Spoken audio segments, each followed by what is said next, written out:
eran moi pudientes en Viveiro, tanto que meu pai non colleu o título de licenciado en Filosofía e Letras hasta o movimento, porque nos quitaron todo.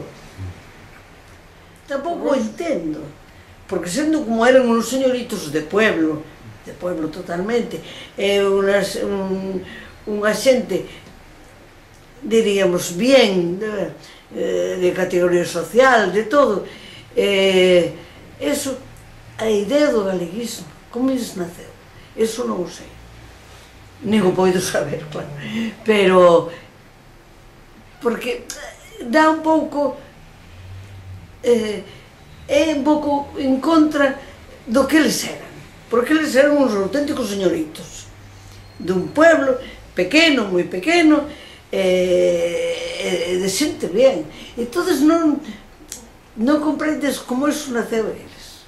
Eu eso sí que non sei, nin o poido decir porque non era filósofo.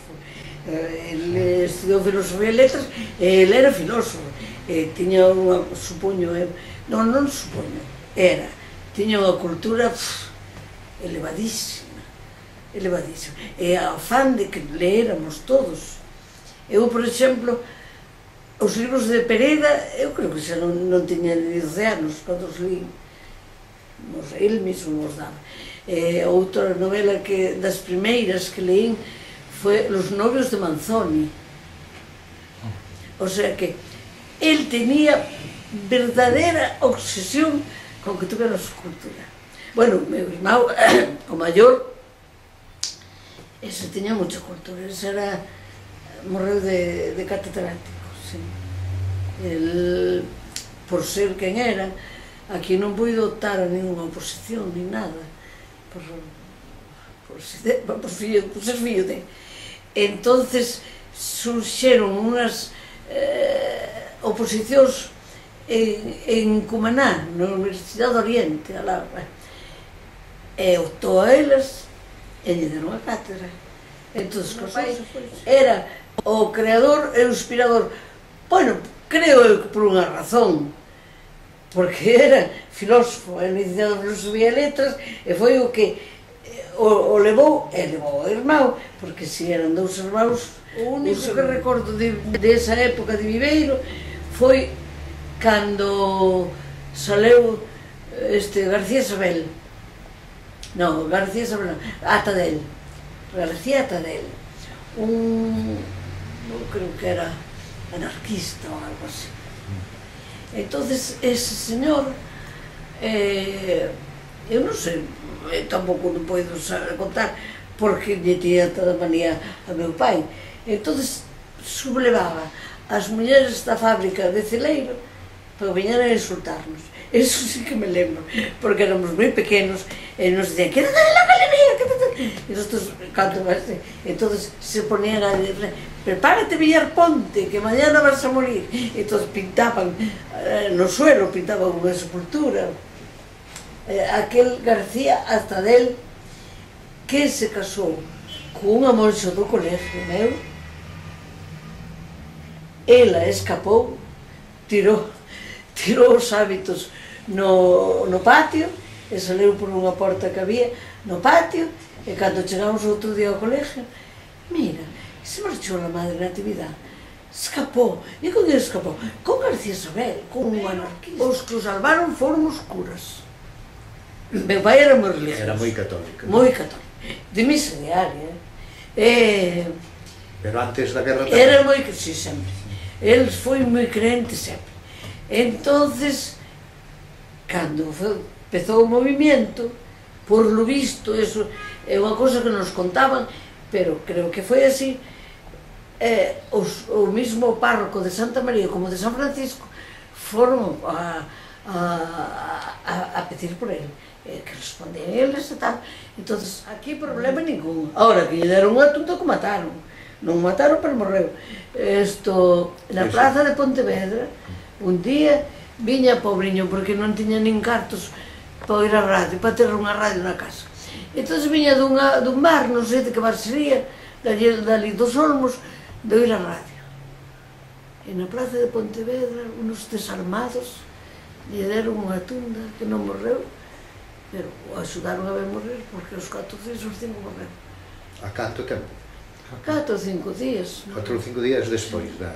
El veu que me abriga a porta e me dixo: Teresina, non vengo borracho. Pois, papá, como eu pensaría iso de ti? Eu xa me di conta que algo lle pasaba, venía máis mareado, non se tira de pé.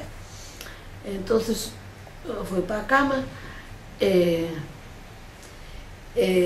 veu o médico e o médico nos dixo: non, que le deron unha paliza soberana, está baldado, está baldado que morreu, aos 2, 3 días morreu, na plaza de Pontevedra foi, e non sei se vivirán os que me deron a paliza, eso non sei, era unha rapaciña, pero me lembro do medo que tiñamos que viñeran a buscar de noite, porque en Viveiro mataron o de aduanas, mataron, bueno, houve moito paseo.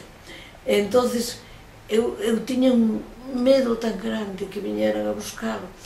Tanto era que ao lado noso había o hospital. Ora xa creo que non está, pero bueno, e a superiora un día lle dixo: don Ramón, mire, tenga la ventana abierta del desván, baja por el tejado, yo le tengo abierta una claraboya que había, y ahí yo lo escondo y después se marcha para donde sea. Eso non chegou a pasar. Pero eu todos os días pensaba: Dios mío, se vienen hoy, se vienen mal. Estábamos con aquela angustia, moita angustia. Tanto que íbamos, meu irmão, o viaxao, eu, porque claro, a mí, o maior, me leva 7 anos, claro, xa non, con ese non tiña trato casi. Bueno, tiña, pero era distinto. Pero o José Ramón e eu éramos 2 en un. Entonces me decía: mira, hai que tener cuidado, si papá vienen a buscarlo e se marcha para ir por el hospital, tenemos que... Eu de noite me acostaba con angustia, decía: Dios mío, se vienen hoy, ai, Dios mío, se vienen mañana. Non viñeron nunca. Ahora sí, me quitaron todo. Non, eran moi parecidos, eran moi simpáticos. O tío Antonio era moi simpático, nin andaban as nenas, sempre me estaba dibuixando, eu levaba flequillo e dicía: pareces unha Fernandilla. E, bueno, e despois, ten un carácter moi amoldado. Cando, por exemplo, na casa, a tía abuela con que nos criamos, facía rezar o rosario a todo o mundo. Entonces chegaba o tío Antonio e decía: Antonio, hai que rezar el rosario. Madrina, yo non te dije que non lo iba a rezar, sí. Entonces se botaba nese sofá que teño aí, se botaba porque tiña que reposar, tiña cousa de estómago antes de comer, se botaba no rosario aí na cama. Entonces él contestaba, pero contestaba en galego. Entonces Mandeña lle decía: Antonio, reza bien. Madrina, e todos non es rezar bien, rezar en gallego. Déjate de borradas, reza en cristiano. Non es cristiano. Mira, os diálogos coa tía abuela eran... Pero entonces, que pasa? El gallego non es cristiano. Pues déjate de borradas, reza bien. E estoy rezando bien. Era así. Pero Ramón Piñeiro estuvo aquí a Corpo de Rei porque bebeu na casa e todo o rollo. E despois, por esa familia, e García Isabel, que cheguei a decir uns canallas, aparte de que me roubaron, porque todas as cousas que me levaron da biblioteca a levaron sin permiso, un tas inteiro, se os de recortes até todos levaron, e todo foi roubado. Eu digo así, eu digo a quen sea, todo foi roubado. O levaron para a Fundación Galaxia e todo foi culpa de Domingo García Isabel, que xa yo dixen a él un día, cheguei a dicir: no, non te pongas así, non me pongas así, como quieres que me ponga?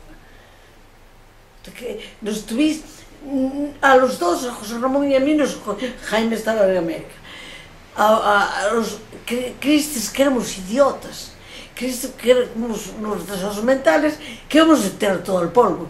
E iso non se hace así. Ai, eu puse, e non me pasou nada. E a Piñeiros mismo. O chamei un día por teléfono, puse a andar. Ai, non digas eso, todos somos moi admiradores de teu pai. Dixo, vai a merda. E alguma cousa así me dixo.